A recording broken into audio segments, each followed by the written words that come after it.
Chairman Grassley, Ranking Member Durbin, and members of the Judiciary Committee, thank you for the opportunity to appear today. I must start with a word of prayer for the tragic accident that befell our nation last night, where we lost civilians and service members. I pray for their families. I pray for law enforcement and military personnel, and I pray for their souls, and hopefully God will find them peace in the near future. I'd like to welcome my father, Pramod, and my mother, Anjana, who are sitting here today. They traveled here to get here from India. My sister's also here, Nisha. She also traversed the oceans just to be with me here today. It means the world that you guys are here. Jesse Krishna. I wouldn't be here today without their guidance, their unwavering support, and their relentless love. When President Trump informed me of his intention to nominate me as the director of the FBI, I was deeply honored.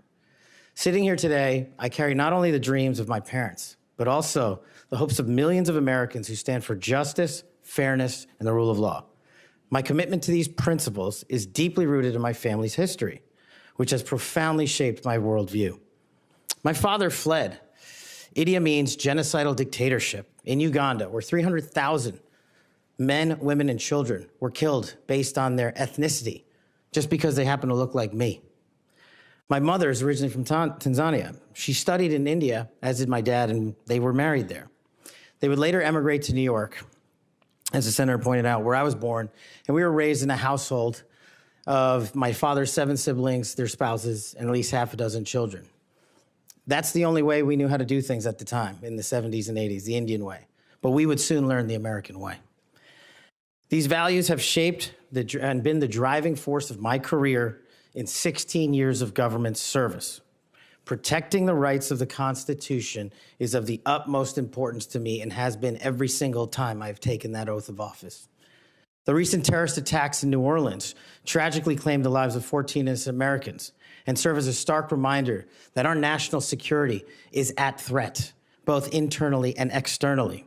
The FBI, the Federal Bureau of Investigation, and the Department of Justice, where I served, play a pivotal role in securing our freedoms and our safeties for American citizens. If confirmed as the next FBI director, I will remain focused on the FBI's core mission. That is to investigate fully wherever there is a constitutional factual basis to do so, and to never make a prosecutorial decision that is solely the providence of the Department of Justice and the Attorney General.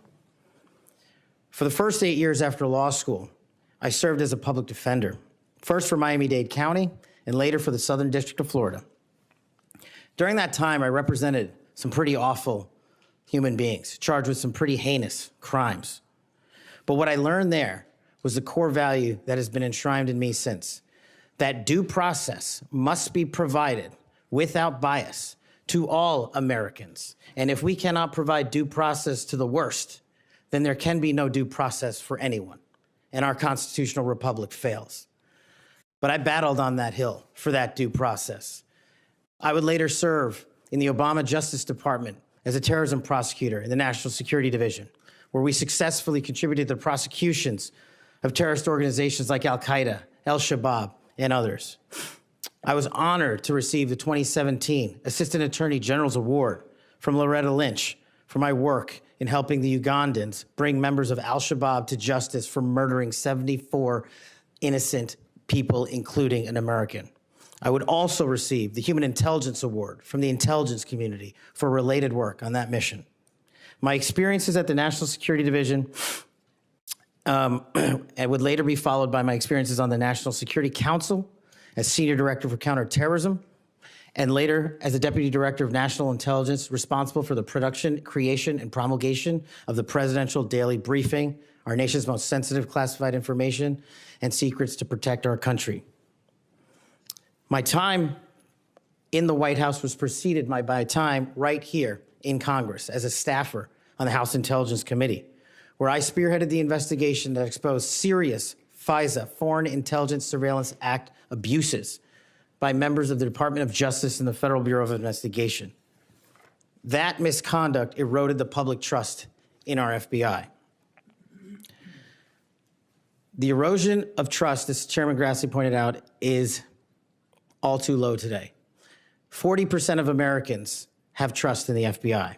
In order to get it back, there's a twofold track, Senator.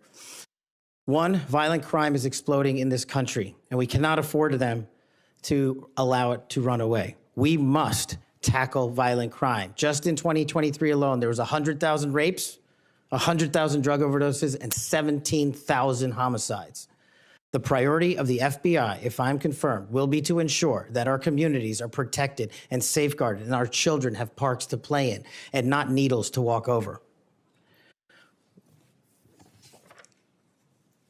The way we do this, we let good cops be cops.